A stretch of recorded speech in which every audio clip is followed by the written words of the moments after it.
नज़्म का उन्वान है दुख। ये 2024 की पहली नज़्म है। मैं वो पत्थर हूं जो वक्त के धारे के साथ बह नहीं सकता है, बल्कि इस पर काइयां जमती रहती हैं और धीरे धीरे पत्थरों की परतों में बदलती रहती हैं।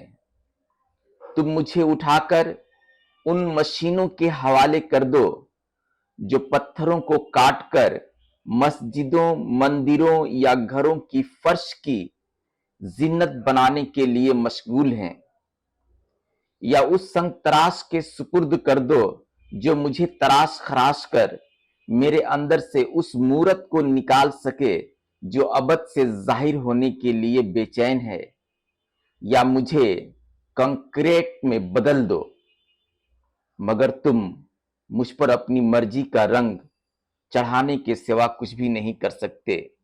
यही दुख मुझे आग बनकर जला रहा है। यही दुख मुझे आग बनकर जला रहा है। शुक्रिया दोस्तों।